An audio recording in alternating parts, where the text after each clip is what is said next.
नमस्कार। आज हमें जो तृतीय श्रेणी शिक्षक भर्ती जनवरी माह में प्रस्तावित है उसमें राजस्थानी भाषा संबंधी जो टॉपिक शामिल किए हैं उनकी चर्चा करेंगे। और उनमें सबसे पहले जो प्रमुख राजस्थानी कृतियां हैं उनकी चर्चा करेंगे। प्रमुख राजस्थानी कृतियां।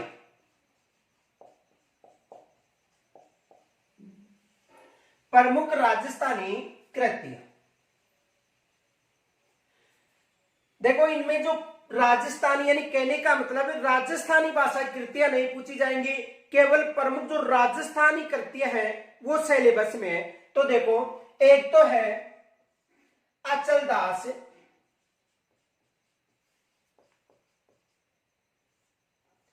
खिचड़ी वचनिका। अचलदास खिचड़ी वचनिका। देखो, अचलदास खिचड़ी जो वचनिका है ये ग्रंथ शिवदास गांडन का है। यानी ये जो ग्रंथ है किसका है? शिवदास का है। तो अचलदास खिचड़ी वचनिका ये जो ग्रंथ है किसका है? शिवदास का है। देखो, इस ग्रंथ की यदि बात करें तो ये ग्रंथ राजस्थानी भाषा के चंपू शैली में लिखा हुआ है। यानी ये जो ग्रंथ है राजस्थानी भाषा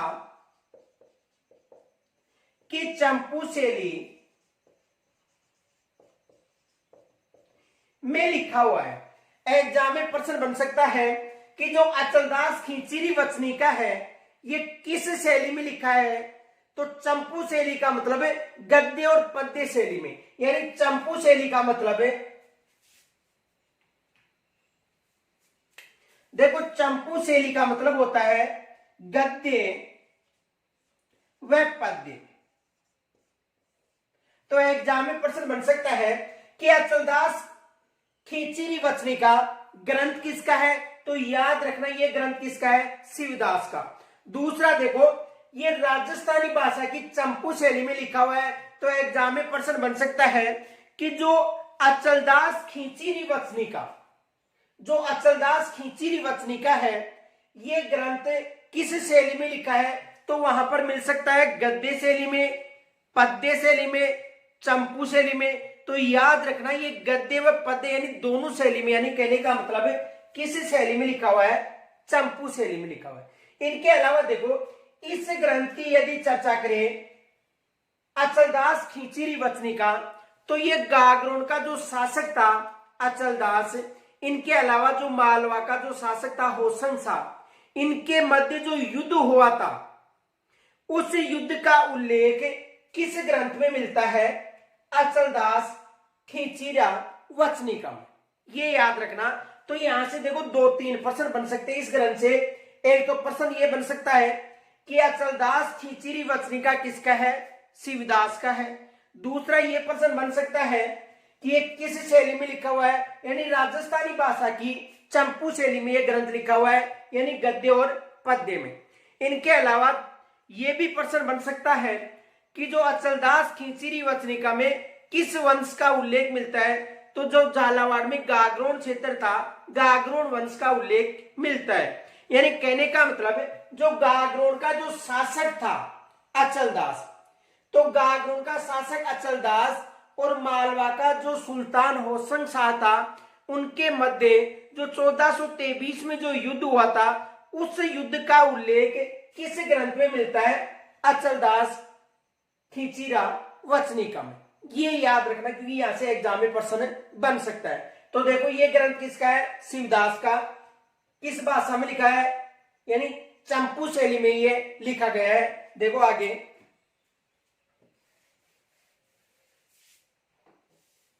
इस ग्रंथ में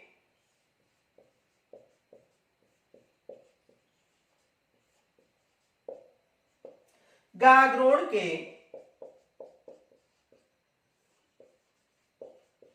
शासक अचलदास, गागरोन का शासक कौन था, यानी गागरोन का जो शासक था अचलदास। इनके अलावा देखो मालवा का सुल्तान अचलदास व मालवा के सुल्तान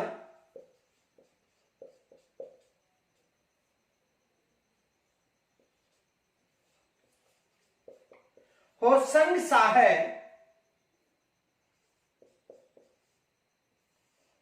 के मध्य युद्ध का वर्णन मिलता है।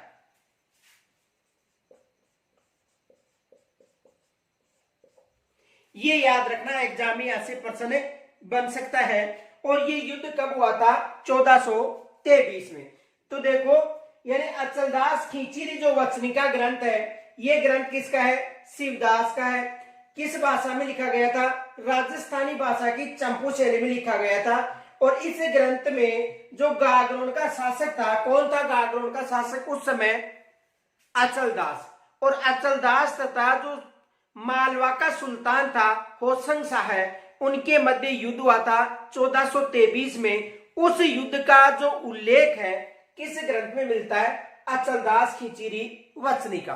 अब देखो इससे संबंधित प्रश्न क्या बन सकता है, पहले तो स्क्रीनशॉट ले सकते हो।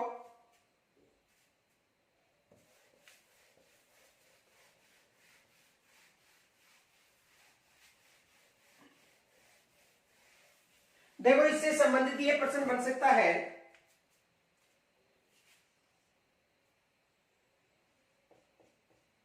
गागरोन के शासक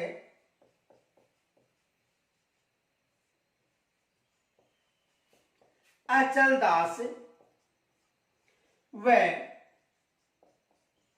मालवा, यानी गागरोन का जो शासक था अचलदास व मालवा के शासक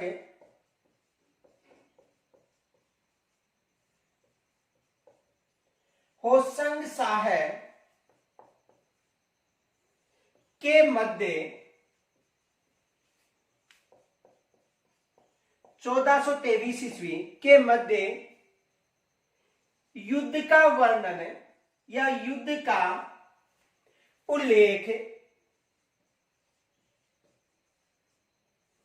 किस ग्रंथ में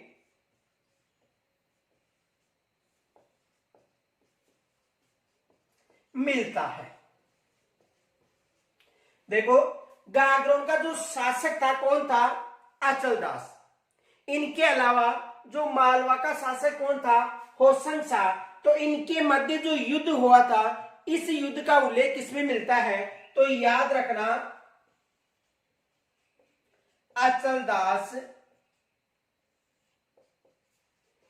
खींचीरी वचनिका, इस ग्रंथ में ये उल्लेख मिलता है। या दूसरा प्रश्न ये बन सकता है कि अचलदास खींचीरी वचनिका किस शैली में लिखा गया था, गद्य शैली में, पद्य शैली में, गद्य पद्य शैली में। तो याद रखना ये जो ग्रंथ था ये किस शैली में लिखा गया था, गद्य व पद्य शैली, यानी कहने का मतलब चंपू शैली में यह ग्रंथ लिखा गया था। और किस भाषा में लिखा गया था, राजस्थानी भाषा में। यह भी याद रखना किस भाषा में लिखा गया था, राजस्थानी भाषा में यह ग्रंथ लिखा गया था। तो ऐसा इससे प्रश्न बन सकता है। आगे देखो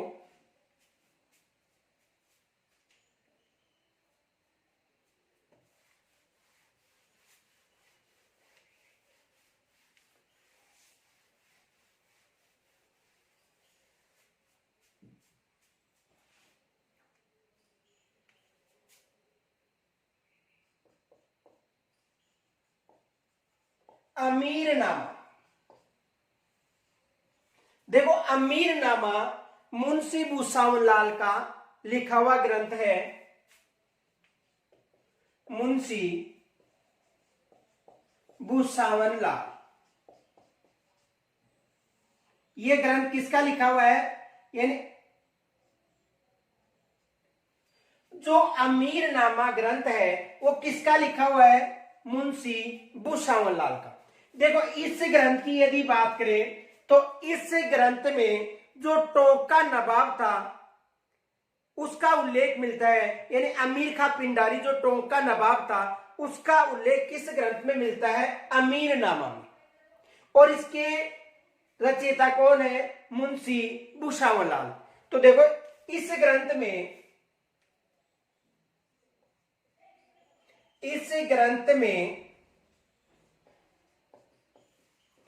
टोंक के नवाब अमीर खां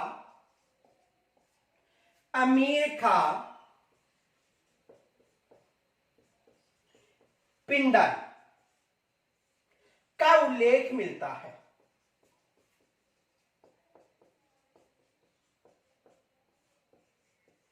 यानी जो अमीरनामा जो ग्रंथ है, ये ग्रंथ किन्होंने लिखा था, ये ग्रंथ लिखा था मुंशी भूसावल लाल ने। और इस ग्रंथ में जो टोंक का जो नवाब था अमीर खां पिंडारी उसका उल्लेख मिलता है। ये याद रखना, एग्जाम में यहां से प्रश्न बन सकता है, किसका उल्लेख मिलता है, अमीर खां पिंडारी का। अब देखो एग्जामिनर यहां से भी प्रश्न बना सकता है, ये प्रश्न बना सकता है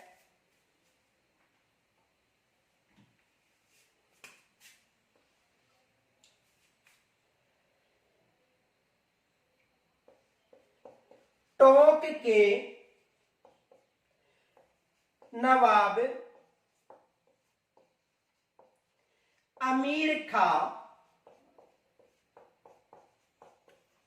पिंडारी की जीवनी का उल्लेख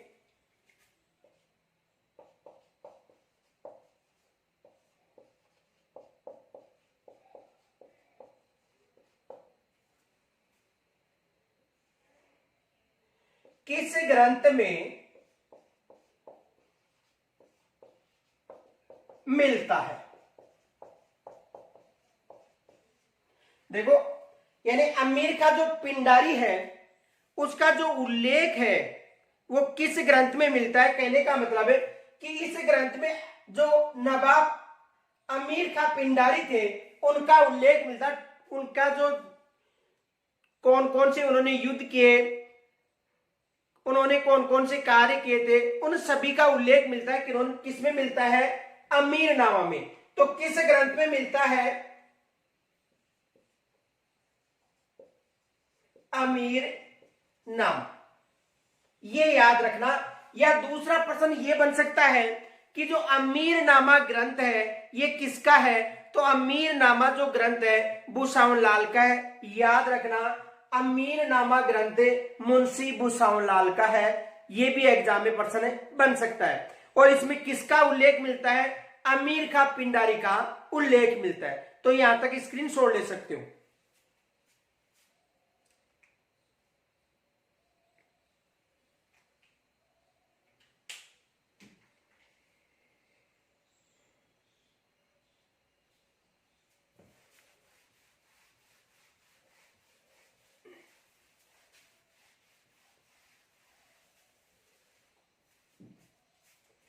एकलिंग महात्म्य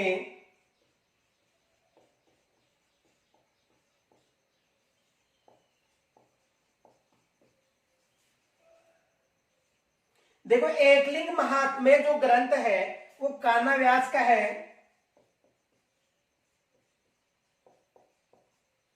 ये ग्रंथ किसका है, देखो एकलिंग महात्म्य ये जो ग्रंथ है किसका है, कान्हा व्यास का है। देखो इस ग्रंथ के बारे में अलग अलग तर्क दिए गए हैं। सबसे पहले तो देखो इस ग्रंथ में मेवाड़ वंश का उल्लेख मिलता है। किस वंश का उल्लेख मिलता है, मेवाड़ वंश का उल्लेख मिलता है। लेकिन कुछ इतिहासकारों का बताना है कि ये जो ग्रंथ था महाराणा कुंभा ने लिखा था। कुछ इतिहासकार ये मानते हैं कि जो एकलिंग महात्मा जो ग्रंथ महात्म्य जो ग्रंथ है ये ग्रंथ किन्होंने लिखा था, महाराणा कुंभा ने लिखा था। तो देखो एकलिंग महात्म्य ये जो ग्रंथ है ये ग्रंथ किसका है? कान्हा व्यास का है। इसमें मेवाड़ वंश का उल्लेख मिलता है। देखो इसमें मेवाड़ वंश का उल्लेख मिलता है। किसका उल्लेख मिलता है? मेवाड़ वंश का उल्लेख मिलता है। किस ग्रंथ में? एकलिंग महात्म्य में। लेकिन कुछ इतिहासकारों का मानना है कि ये जो ग्रंथ था महाराणा कुंभा ने लिखा था। ये भी फैक्ट याद रखना, नोट है।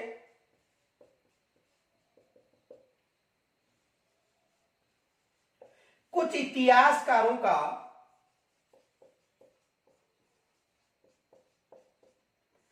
मानना है कि यह ग्रंथ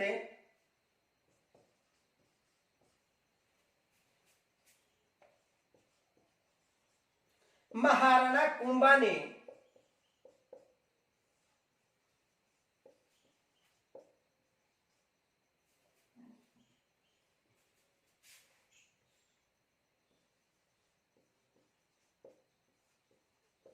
लिखा था। यह ग्रंथ किन्होंने लिखा था? महाराणा कुंभा ने यह ग्रंथ लिखा था। तो यहां से भी एग्जाम में प्रश्न बनता है कि जो एकलिंग महात्म्य ग्रंथ है वो किन्होंने लिखा था? कान्हा व्यास ने लिखा था। अधिकतर ये तो एग्जाम में प्रश्न भी बनता है। अधिकतर अगर आपने देखा होगा तो अधिकतर प्रश्न मिलेगा कि एकलिंग महात्मा के रचयिता कौन है? तो कान्हा व्यास। और इसमें किसका उल्लेख मिलता है? मेवाड़ वंश यानी मेवाड़ की जो महाराणा है उनका उल्लेख मिलता है। यानी कहने का मतलब मेवाड़ वंश का मतलब मेवाड़ के महाराणाओं का उल्लेख मिलता है। और कुछ इतिहासकारों का मानना है कि ये जो ग्रंथ था एकलिंग महात्म्य ग्रंथ, इस ग्रंथ को महाराणा कुंभा ने लिखा था। ये याद रखना किन्होंने लिखा था? इस ग्रंथ को महाराणा कुंभा ने लिखा था। इनके अलावा देखो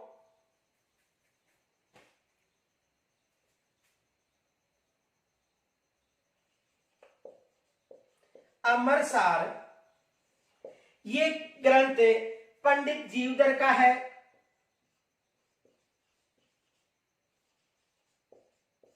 देखो जो अमरसार ग्रंथ है ये ग्रंथ किसका है? पंडित जीवधर का है। और इस ग्रंथ में जो मेवाड़ के महाराणा अमर सिंह है, जो मेवाड़ के महाराणा अमर सिंह है उनके बारे में उल्लेख मिलता है। यानी कहने का मतलब है कि महाराणा प्रताप और जो अमर सिंह के शासन काल का जो उल्लेख है, महाराणा प्रताप व अमर सिंह के शासन काल का जो उल्लेख है वो किस ग्रंथ में मिलता है? अमरसार ग्रंथ में। और ये ग्रंथ किन्होंने लिखा था? पंडित जीवधर ने।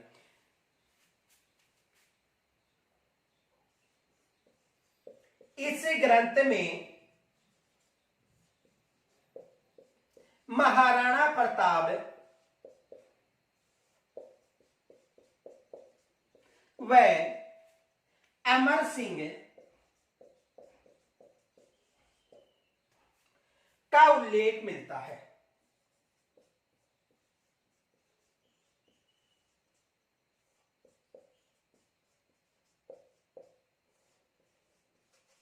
यानी इस ग्रंथ में जो महाराणा प्रताप, वह महाराणा प्रताप का पुत्र कौन था?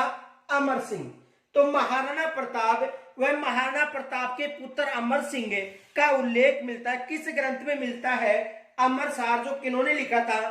पंडित जीवधर के द्वारा यह ग्रंथ लिखा गया था। तो एग्जाम में यहां से भी प्रश्न बन सकता है। देखो या तो प्रश्न बनेगा एक तरफ रचनाएं दे दी जाएंगी और दूसरी तरफ इनके रचयिता दे दिए जाएंगे और फिर पूछा जा सकता है कि निम्न में से या तो सुमेलित कीजिए या कौन सा जो ग्रंथ है जिसका रचयिता वो गलत है। एग्जाम में ऐसे प्रश्न अधिकतर बनते हैं।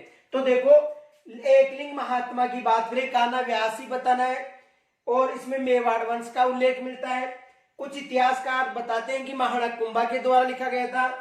अमर सागर जो है वो पंडित जीवधर का ग्रंथ है और इस ग्रंथ में महाराणा प्रताप और उसका जो पुत्र था, महाराणा प्रताप का पुत्र अमर सिंह, उसका उल्लेख किस ग्रंथ में मिलता है?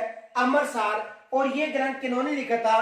पंडित जीवधर के द्वारा ये ग्रंथ लिखा गया था। तो यहां तक स्क्रीनशॉट ले सकते हो।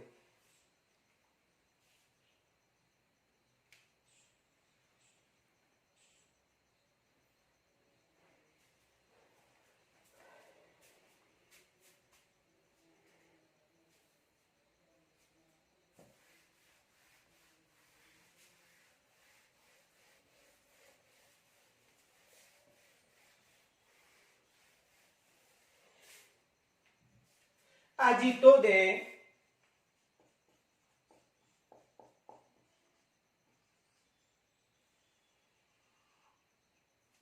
देखो, जो अजितोदय ग्रंथ है, ये ग्रंथ जो भट्ट जगजीवन है उसके द्वारा लिखा गया है।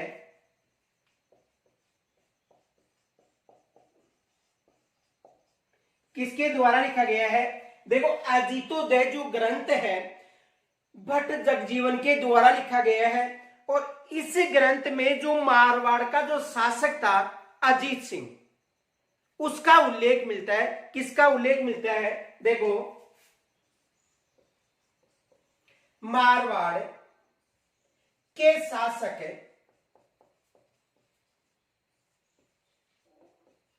अजीत सिंह का उल्लेख मिलता है। किसका उल्लेख मिलता है? तो देखो, इस ग्रंथ में जो मारवाड़ का जो शासक था, कौन था? अजीत सिंह। तो मारवाड़ के शासक अजीत सिंह का उल्लेख मिलता है। किस ग्रंथ में मिलता है? अजितोदय ग्रंथ में मिलता है। इस ग्रंथ का रचयिता कौन है? भट्ट जगजीवन है। और इस ग्रंथ की यदि बात करें तो इस ग्रंथ में मारवाड़, या एग्जाम में ऐसा भी प्रश्न बन सकता है कि इस ग्रंथ यानी अजितोदय ग्रंथ जो भट्ट जगजीवन का है, इसमें किस वंश का, देखो प्रश्न कैसे बन सकता है? अजितोदय ग्रंथ में किस वंश के शासक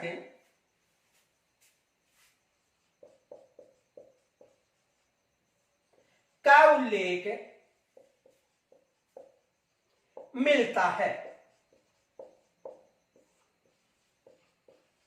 अब देखो, वहां पर आपको ऑप्शन मिल सकते हैं, मारवाड़, मेवाड़,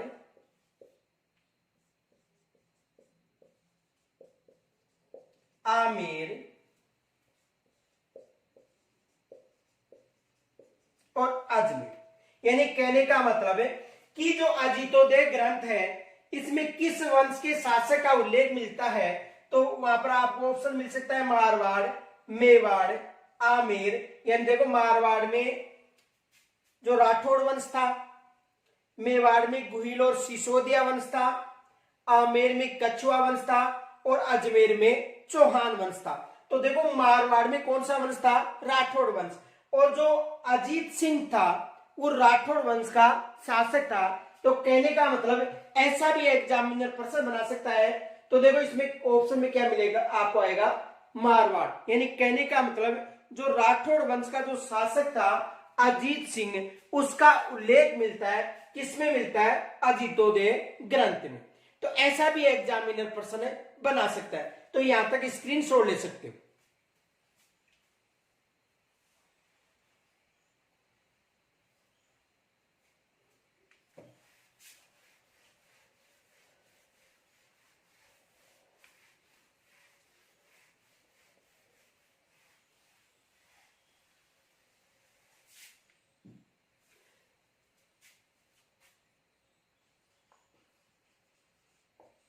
पृथ्वीराज विजय। देखो, जो पृथ्वीराज विजय है इसमें चौहान वंश का तो उल्लेख मिलता है। और इसके रचयिता कौन थे? जयानक। इसके रचयिता कौन थे? जयानक। देखो दो विशेष ग्रंथ याद रखना, एग्जामिनर अधिकतर ग्रंथ पूछता है। एक तो पूछता है पृथ्वीराज विजय जो किसका है, जयानक का। एक दूसरा ग्रंथ पूछता है पृथ्वीराज रासो, ये किसका है, चंद्रबरदाई। ये ग्रंथ किसका है, चंद्रबरदाई का। तो ये दोनों ग्रंथ विशेष याद रखना, पृथ्वीराज विजय जो किसका है, जयानक का, और एक पृथ्वीराज रासो जो किसका है, चंद्रबरदाई का। दोनों ग्रंथों में ही चौहान वंश का उल्लेख मिलता है। दोनों ग्रंथों में किनका उल्लेख मिलता है, चौहान वंश का। देखो ये जो ग्रंथ है पृथ्वीराज विजय, इस ग्रंथ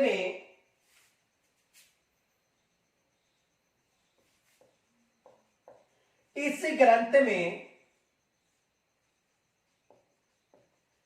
अजमेर के चौहान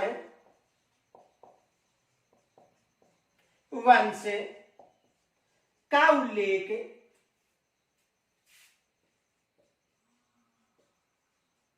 मिलता है। किसका उल्लेख मिलता है, यानी जो अजमेर के जो चौहान है इनका जो उल्लेख है वो किस ग्रंथ में मिलता है, पृथ्वीराज विजय ग्रंथ में मिलता है। और ये ग्रंथ किसका लिखा हुआ है, जयानक का। देखो याद रखना, यदि पृथ्वीराज रासो और पृथ्वीराज विजय दोनों ग्रंथ रहे साथ हैं, तो देखो यहां पर पृथ्वीराज विजय, जय, जय का मतलब जय यानी जयानक, ये याद रखना। विजय वी ने छोड़ दे, वी को छोड़ने पर देखो जय, जय का मतलब यहाँ पर जया, यानी जय का मतलब जयानक, यानी कहने का मतलब पृथ्वीराज जो रासो ग्रंथ है वो किसका है, जयानक का। पृथ्वीराज विजय, सॉरी पृथ्वीराज विजय किसका है, जयानक का। और यदि पृथ्वीराज रासो की बात करें तो पृथ्वीराज रासो ग्रंथ किसका है, चंद्रबरदाई का है। इनके अलावा देखो हमीर महाकाव्य की बात करें,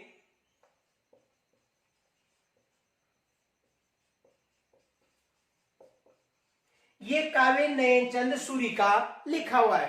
हमीर महाकाव्य की बात करें तो ये काव्य नयनचंद्र सूरी किसका लिखा हुआ है, हमीर महाकाव्य ग्रंथ नयनचंद सूरी का लिखा हुआ है। और इस काव्य में अलाउद्दीन खिलजी के द्वारा जो रणथंभौर क्षेत्र में आक्रमण किया गया था उसका उल्लेख मिलता है। देखो ये जो हमीर काव्य, यानी कहने का मतलब इसमें भी चौहान वंश का उल्लेख मिलता है और इसमें भी चौहान वंश का, इसमें अजमेर के चौहान वंश का उल्लेख मिलता है और इसमें रणथंभौर के चौहान वंश का उल्लेख। तो देखो इस ग्रंथ में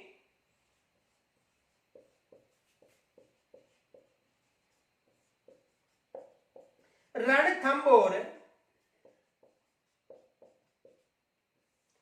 के चौहान वंशों का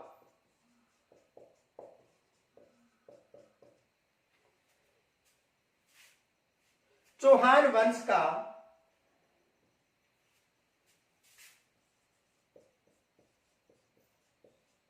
उल्लेख मिलता है। यानी देखो कहने का मतलब कि पृथ्वीराज विजय जो जयानक का, इसमें भी चौहान वंश का, लेकिन इसमें किस चौहान वंश का, अजमेर के चौहान वंश। देखो वहां पर अजमेर न मिलकर शाकंभरी भी मिल सकता है, सांबर भी मिल सकता है, और यानी शाकंभरी या सांबर भी मिल सकता है अजमेर की जगह। तो कहने का मतलब इस ग्रंथ में अजमेर या शाकंभरी या सांबर वंश का उल्लेख मिलता है, क्योंकि जो अजमेर का जो चौहान शासक के जो संस्थापक था वासुदेव चौहान, उन्होंने सबसे पहले जो सपादलक्ष था, जो सपादलक्ष क्षेत्र था उसे अपना राज्य बनाया था और उसकी जो राजधानी थी अहिच्छत्रपुर बनाई थी, और जो सपादलक्ष क्षेत्र था वो सांबर में था। उसके बाद उन्होंने अपनी राजधानी, जैसे अजय राज चौहान आया था तो उन्होंने अपनी राजधानी कहां पर स्थापित कर ली थी, अजमेर में। इस कारण से सपादलक्ष भी मिल सकता है वहां पर, सपादलक्ष के अलावा सांबर भी आ सकता है, शाकंभरी भी आ सकता है और अजमेर भी आ सकता है, लेकिन अधिकतर वहां पर मिलेगा आपको अजमेर के चौहान वंश का उल्लेख इसमें मिलता है पृथ्वीराज विजय में। इनके अलावा हमीर महाकाव्य जो नयनचंद सूरी का काव्य है, इसमें जो रणथंभौर के जो चौहान है इसका उल्लेख मिलता है। यानी इस ग्रंथ में जो अलाउद्दीन खिलजी थे उन्होंने रणथंभौर क्षेत्र पर आक्रमण किया था 1301 में, उस आक्रमण का उल्लेख इसमें मिलता है, इस ग्रंथ में मिलता है हमीर महाकाव्य में। तो देखो इस ग्रंथ में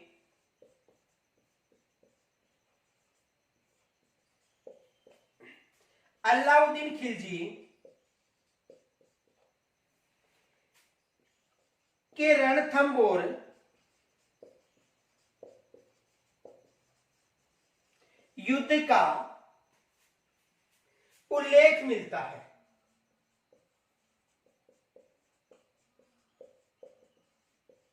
यानी इस ग्रंथ में जो अलाउद्दीन खिलजी है उसका जो रणथंभौर जो युद्ध हुआ था उसका उल्लेख मिलता है। यानी कहने का मतलब है कि अलाउद्दीन खिलजी था, उन्होंने रणथंभौर क्षेत्र पर आक्रमण किया था, वहां पर विजय प्राप्त की थी। इसका जो उल्लेख है किस ग्रंथ में मिलता है? हमीर महाकाव्य ग्रंथ में। और ये ग्रंथ किसका है? नयनचंद सूरी का। याद रखना दोनों चौहान वंशों का उल्लेख मिलता है दोनों ग्रंथों में, लेकिन एक में अजमेर के चौहान वंश थे और दूसरा जो ग्रंथ है हमीर महाकाव्य इसमें रणथंभौर के चौहान वंशों का उल्लेख मिलता है। तो यहां तक स्क्रीनशॉट ले सकते हो।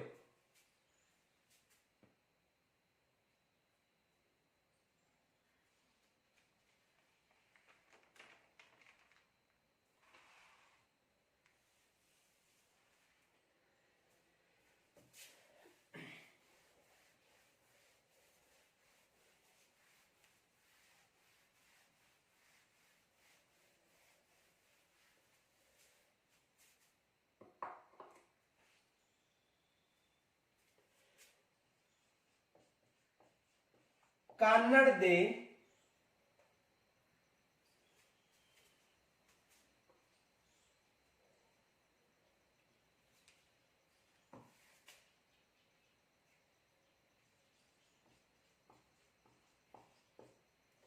प्रबंध।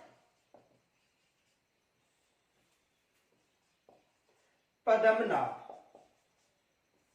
देखो कान्नड़ दे प्रबंध जो ग्रंथ है ये किसका है? पद्मनाभ का है। और इस ग्रंथ में भी यानी ये जो ग्रंथ है इस ग्रंथ में भी चौहान वंश का उल्लेख मिलता है। यानी इस ग्रंथ में भी चौहान का, लेकिन जालोर के चौहानों का उल्लेख मिलता ही, याद रखना। देखो इस ग्रंथ में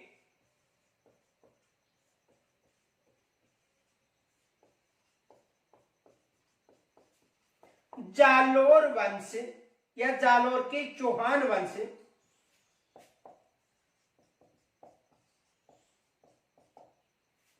का उल्लेख मिलता है।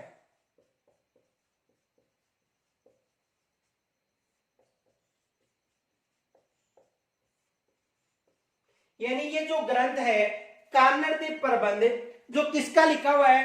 पद्मनाभ का। किसका लिखा हुआ है? पद्मनाभ का है।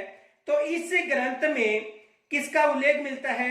जालोर के चौहान वंश का उल्लेख मिलता है। इस ग्रंथ में यह उल्लेख मिलता है कि अलाउद्दीन खिलजी ने जो जालोर का शासक था कान्नड़ देव उस पर आक्रमण किया था। किस ग्रंथ में उल्लेख मिलता है? कान्नड़ देव प्रबंध में, जो किसका है? पद्मनाभ। तो देखो इस ग्रंथ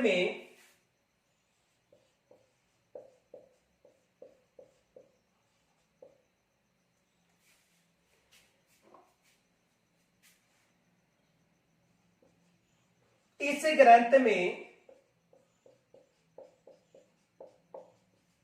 जालोर के शासक कान्नड़ देव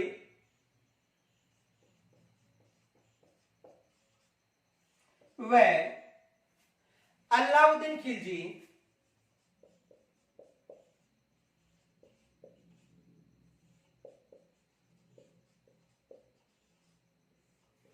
के मध्य हुए युद्ध का उल्लेख मिलता है।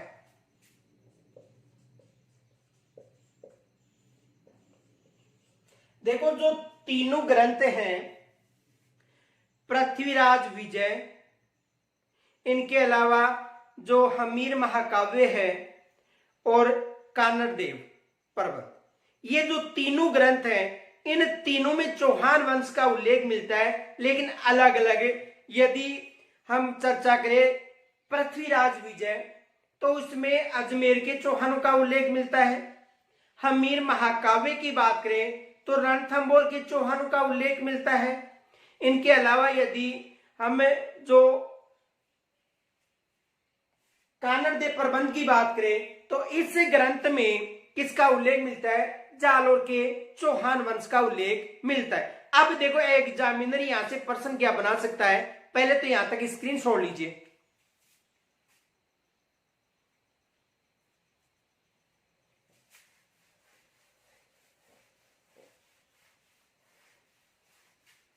देखो यहां से देखो एग्जामिनर प्रश्न क्या बना सकता है,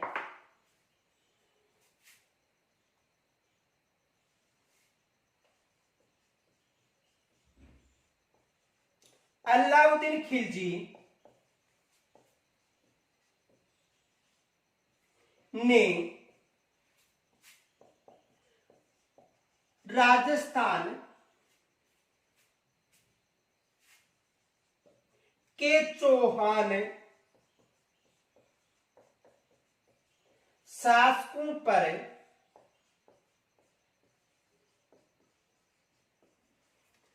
आक्रमण किया था, उसका उल्लेख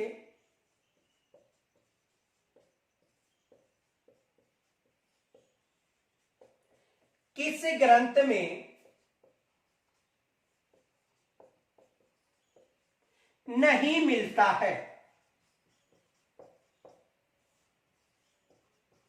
देखो एग्जामिनर प्रश्न बना सकता है कि अलाउद्दीन खिलजी ने राजस्थान यानी राजपूताना भी मिल सकता है कि चौहान शासकों पर आक्रमण किया था, उसका उल्लेख यानी जो चौहान शासकों यानी कहने का मतलब राजस्थान में जो अलाउद्दीन खिलजी ने आक्रमण किए थे, उसका उल्लेख किस ग्रंथ में नहीं मिलता है? अब देखो वहां पर मिल सकता है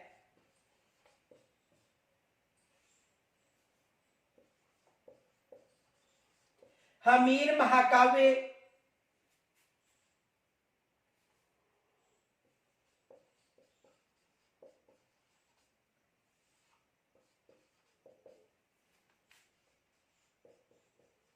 कानड़देव प्रबंध,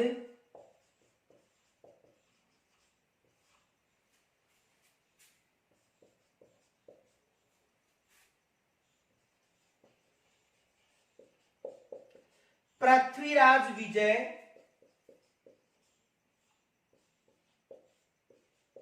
और सभी। ये प्रश्न बन गया। देखो एग्जामिनर कैसा भी प्रश्न बना सकता है। तो प्रश्न देखो, अलाउद्दीन खिलजी ने राजस्थान के चौहान शासकों पर आक्रमण किया था, उसका उल्लेख किस ग्रंथ में नहीं मिलता है? अब देखो हमीर महाकाव्य, कानड़देव प्रबंध और पृथ्वीराज विजय, देखो जो तीनों ग्रंथ हैं, इन तीनों ग्रंथों में सबसे पहले तो याद रखना जो चौहान वंश है उनका उल्लेख मिलता है। तीनों ग्रंथों में किनका उल्लेख मिलता है? चौहान वंशों का। फिर देखो इस ग्रंथ में अजमेर के चौहान वंशों का उल्लेख मिलता है, इस ग्रंथ में रणथंभौर के चौहान वंश का उल्लेख मिलता है और इस ग्रंथ में जालोर के चौहान वंश का उल्लेख मिलता है। यानी हमीर महाकाव्य में जो रणथंभौर का जो चौहान वंश था उसका उल्लेख मिलता है, कानड़देव प्रबंध में जो जालोर के चौहान जो सोनगिरा चौहान कहलाए थे उनका उल्लेख मिलता है और पृथ्वीराज विजय जो अजमेर के चौहान थे उनका उल्लेख मिलता है। यानी तीनों ग्रंथ चौहान वंश के हैं, लेकिन शर्त ये दे रखी है कि अलाउद्दीन खिलजी के आक्रमण का उल्लेख किस ग्रंथ में मिलता है। अब देखो इस ग्रंथ में जो हमीर महाकाव्य है इसमें जो रणथंभौर का शासक था हमीर और अलाउद्दीन खिलजी के मध्य जो युद्ध हुआ था, राजस्थान का पहला साका माना जाता है और प्रथम जल जौहर माना जाता है। इसका उल्लेख किसमें मिलता है? हमीर महाकाव्य में। यानी रणथंभौर का जो हमीर देव था और अलाउद्दीन खिलजी, इनके मध्य युद्ध हुआ था और ये युद्ध होने का कारण था कि अलाउद्दीन जो खिलजी था उसका जो सेनापति था मोहम्मद शाह। अलाउद्दीन खिलजी का सेनापति कौन था? मोहम्मद शाह है। तो अलाउद्दीन खिलजी के सेनापति मोहम्मद शाह को हमीर ने शरण दी थी। अलाउद्दीन खिलजी ने हमीर के पास संदेश भी भिजवाया था कि जो मोहम्मद शाह है उसे राज्य से निष्कासित किया गया है, आप शरण न दे। लेकिन हमीर अपनी हट के लिए जाना जाता था। उन्होंने ये कहा था कि जो मेरी शरण में आता है मैं उसकी रक्षा करूंगा। इस कारण अलाउद्दीन खिलजी और जो रणथंभौर का जो शासक था हमीर, इनके मध्य युद्ध हुआ था और ये कहा जाता है कि हमीर ने अपने जो राज्य काल था उसमें 17 युद्ध लड़े थे, उनमें 16 युद्ध थे, उनमें विजय प्राप्त की थी किन्होंने? हमीर ने।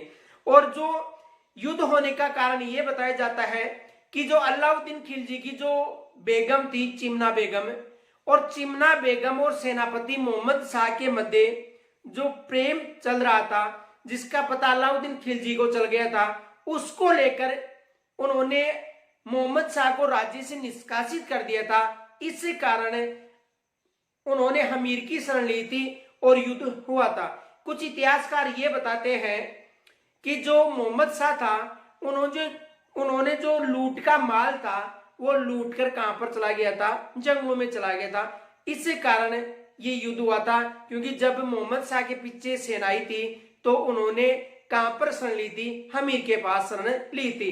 तो अलग अलग इतिहासकारों का अलग अलग कहना है। तो कहने का मतलब है एग्जाम में प्रश्न भी बन सकता है कि राजस्थान का प्रथम शाखा किनके मध्य हुआ था?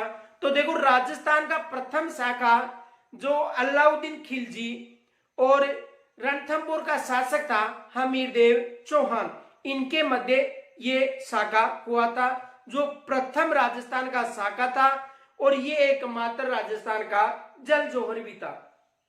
यदि मेवाड़ के शाखा की बात करें तो रतन सिंह और अलाउद्दीन खिलजी के मध्य हुआ था।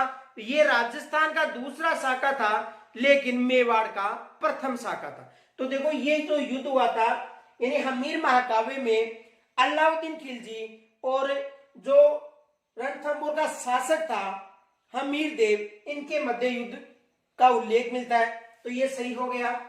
अब देखो, कान्नड़ देव प्रबंध की बात करें तो जो जालोर का शासक था कान्नड़ देव और अलाउद्दीन खिलजी के मध्य युद्ध हुआ था, जिसका उल्लेख इसमें मिलता है कान्नड़ देव प्रबंध में। तो ये भी सही है। अब देखो, यदि अजमेर के जो पृथ्वीराज विजय की बात करें, जिसमें अजमेर के चौहान का उल्लेख है, लेकिन इसमें अलाउद्दीन खिलजी को लेकर कोई चर्चा नहीं है। इस कारण इसका सही उत्तर क्या होगा? स। तो देखो, एग्जामिनर ऐसा प्रश्न बना सकता है। प्रश्न देखो साधारण है लेकिन एग्जामिनर से घुमा सकता है। कहने का मतलब देखो, अलाउद्दीन खिलजी ने राजस्थान के चौहान शासकों पर आक्रमण। तो देखो, तीनों चौहान वंश से संबंधित ग्रंथ हैं, लेकिन इस ग्रंथ में अलाउद्दीन खिलजी के युद्ध का उल्लेख नहीं बनता है। तो ये उल्लेख मिल सकता है। तो कहने का मतलब ऐसा भी प्रश्न बना सकता है। तो यहां तक स्क्रीन छोड़ लो। दूसरा प्रश्न देखो, ये बन सकता है,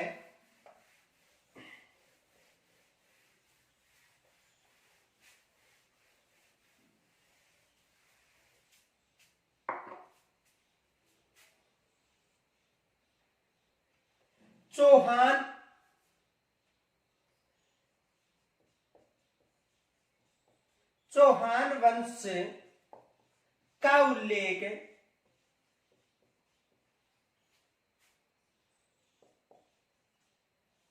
किस ग्रंथ में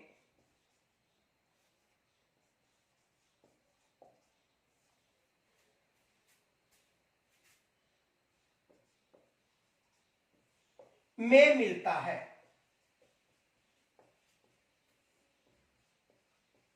देखो चौहान वंश का उल्लेख किस ग्रंथ में मिलता है? देखो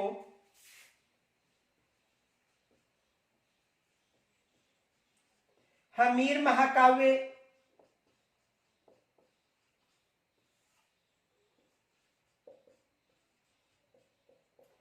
कान्नड़ दे प्रबंध,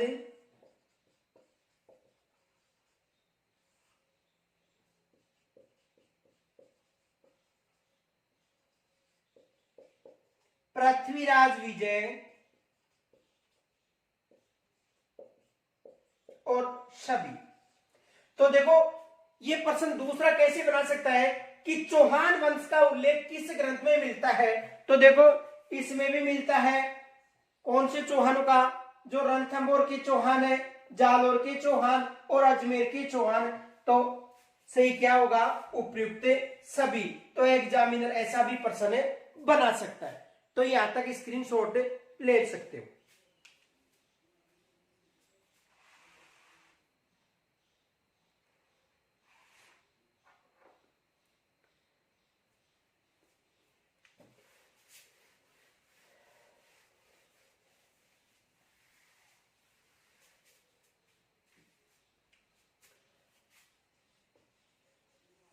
पृथ्वीराज रासो,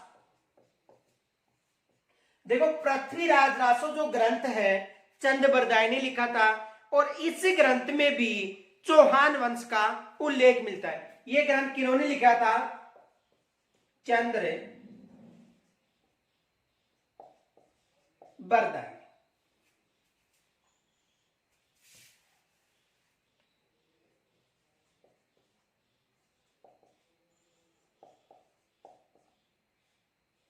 यह ग्रंथ किन्होंने लिखा था? चंद बरदाई ने यह ग्रंथ लिखा था और इस ग्रंथ में भी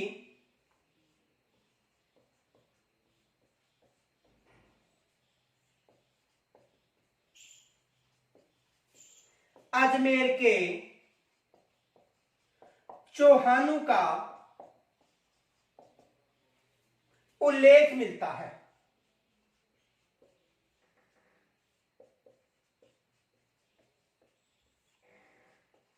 यानी ये जो ग्रंथ है इस ग्रंथ में भी किसका उल्लेख मिलता है? अजमेर के चौहानों का उल्लेख मिलता है। और ये जो ग्रंथ है पृथ्वीराज रासो, इसमें पृथ्वीराज चौहान का भी उल्लेख अधिकतर मिलता है। यानी अधिक किसका मिलता है? पृथ्वीराज चौहान का। एग्जाम में देखो ये भी बन सकता है। इस ग्रंथ में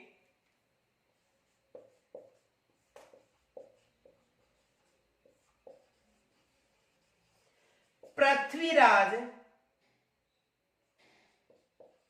चौहान तृतीय का उल्लेख मिलता है।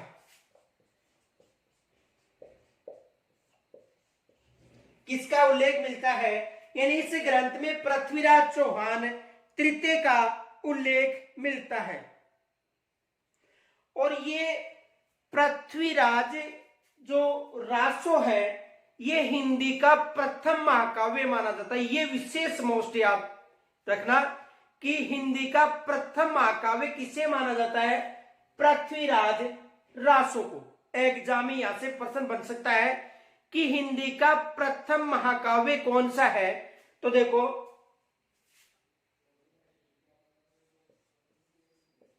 ये है हिंदी का प्रथम महाकाव्य माना जाता है। यानी ये हिंदी का प्रथम महाकाव्य भी माना जाता है। तो देखो यहां से एग्जामिनर ये प्रश्न बना सकता है कि ऐसा कौन सा चौहान वंश का जो ग्रंथ है जिसे हिंदी का प्रथम महाकाव्य माना गया है? तो कौन सा है? पृथ्वीराज रासो। किसके द्वारा लिखा गया है? चंद बरदाई के द्वारा ये लिखा गया है। इनके अलावा देखो इस ग्रंथ में यह भी बताया गया है कि जो त्राइन का द्वितीय युद्ध हुआ था उसमें जो मोहम्मद गौरी था वो विजय हुआ था और पृथ्वीराज जो चौहान था वो पराजित हुआ था। इनके अलावा ये भी उल्लेख मिलता है इसमें कि जो चौहान है इनकी जो उत्पत्ति थी माउंट आबू के एक अग्निकुंड से हुई थी। तो देखो यानी पृथ्वीराज रासो किसका है? चंद्रबरदाई का। पृथ्वीराज रासो किसका है? चंद्रबरदाई का। देखो पृथ्वीराज रासो किसका लिखा गया था ग्रंथ? चंद्रबरदाई का। इस ग्रंथ में जो अजमेर के चौहान है उनका उल्लेख मिलता है। यह है हिंदी भाषा में लिखा गया प्रथम महाकाव्य है। अब देखो किस शैली में लिखा गया था? डिंगल या पिंगल? तो ये पिंगल शैली में लिखा हुआ काव्य है। किस शैली में? पिंगल शैली में। और इसमें यह उल्लेख मिलता है कि जो त्रैन का द्वितीय युद्ध हुआ था उस युद्ध में जो मोहम्मद गोरी था वो विजय हुआ था।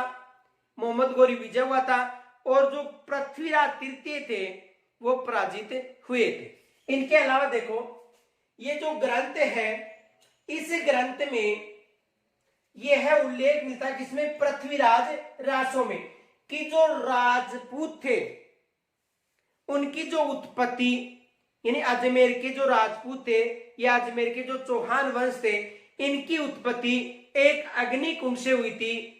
और ये अग्निकुंड कहां पर आयोजित हुआ था? माउंट आबू में आयोजित हुआ था। अब देखो यहां से भी कुछ प्रश्न बन सकते हैं, पहले स्क्रीनशॉट ले सकते हो।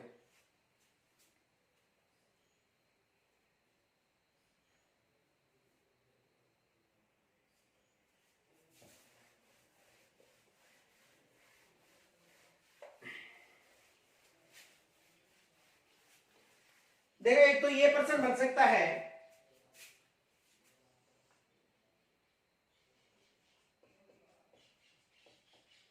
अजमेर के चौहानों का उल्लेख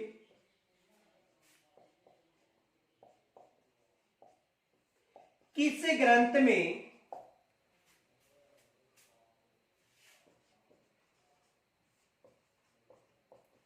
नहीं मिलता है?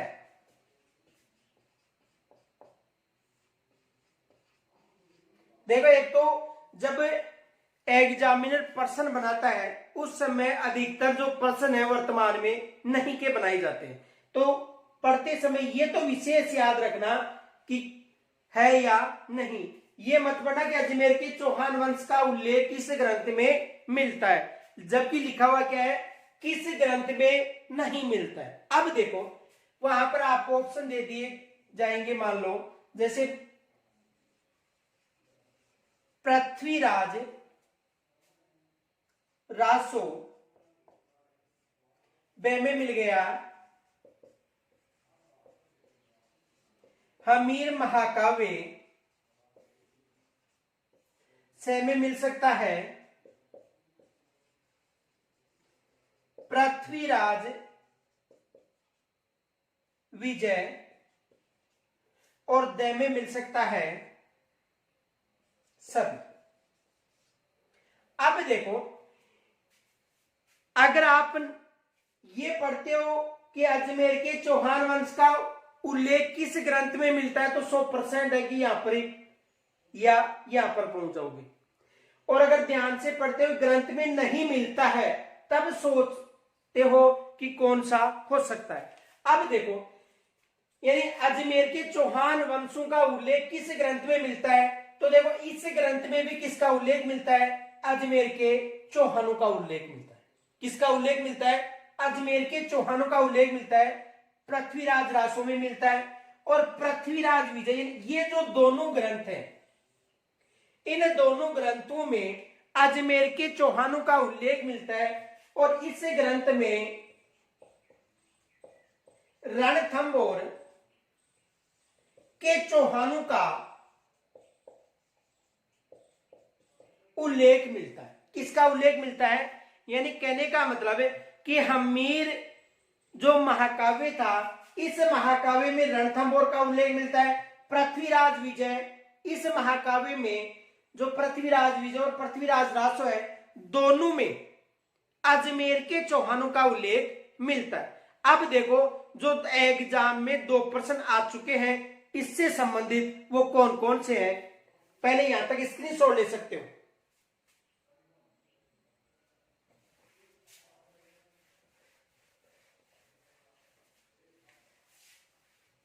देखो एक तो ये प्रश्न आ चुका है,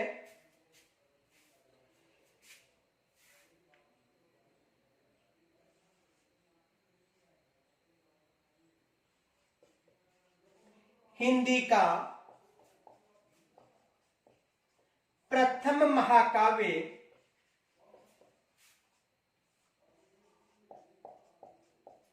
कौन सा है। एक तो एग्जाम में ये प्रश्न आ चुका है कि हिंदी का प्रथम महाकाव्य कौन सा है। देखो वहां पर ऑप्शन कौन कौन से थे, पृथ्वीराज रासो,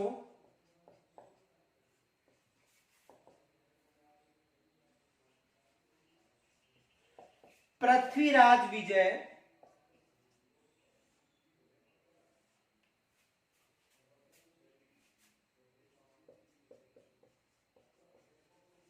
हमीर रासो,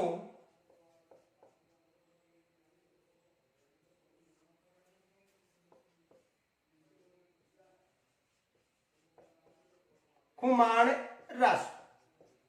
देखो एक तो ये प्रश्न आया था कि हिंदी का प्रथम महाकाव्य कौन सा है। तो देखो हिंदी का प्रथम महाकाव्य पृथ्वीराज रासो। कौन सा महाकाव्य है? पृथ्वीराज रासो हिंदी का प्रथम महाकाव्य। दूसरा प्रश्न यह आ चुका है,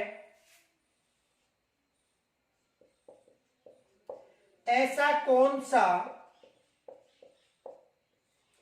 चौहान वंश का ग्रंथ है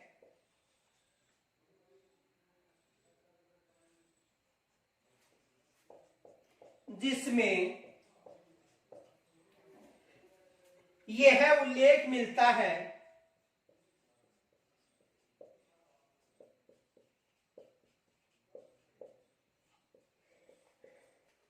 कि चौहानों की उत्पत्ति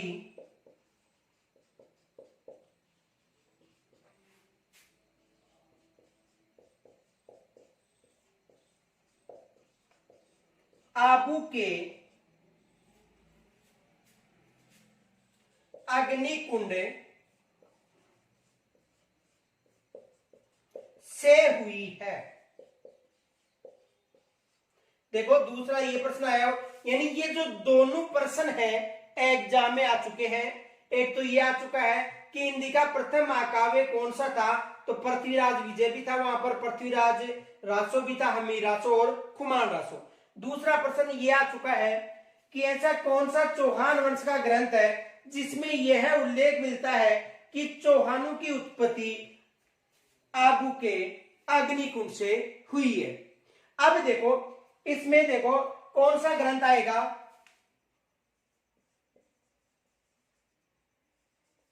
पृथ्वीराज रासो। कौन सा ग्रंथ है? पृथ्वीराज रासो ग्रंथ। क्योंकि पृथ्वीराज रासो ग्रंथ में जो चंद बरदाई है, यानी पृथ्वीराज रासो के रचयिता कौन है? चंद बरदाई। तो पृथ्वीराज रासो में चंद बरदाई ने यह बताया था कि जो माउंट आबू है वहां पर गुरु वशिष्ठ ने एक अग्निकुंड आयोजित करवाया था और उस अग्निकुंड से 4 राजपूतों की उत्पत्ति मानी जाती है, गुजर, प्रतिहार, चालुक्य जिसे सोलंकी और जो अजमेर के चौहान है, इनकी उत्पत्ति मानी जाती है। तो चंद बरदाई के अनुसार, किस ग्रंथ के अनुसार? पृथ्वीराज रासो के अनुसार जो राजपूत थे या अजमेर के जो चौहान राजपूत थे उनकी उत्पत्ति एक अग्निकुंड से हुई है। ये किस ग्रंथ में उल्लेख मिलता है? पृथ्वीराज रासो ग्रंथ में। तो एग्जामिनर ऐसा प्रश्न बना सकता है। या दूसरा ये भी प्रश्न बना सकता है कि एक तरफ ग्रंथ दे दिए जाएंगे और दूसरी तरफ शासक दे दिए जाएंगे कि निम्न में से कौन सा सुमेलित है या नहीं है। तो यहां तक यदि कोई समस्या हो तो कमेंट्स के द्वारा मुझे जरूर बताना। और आपसे ये निवेदन है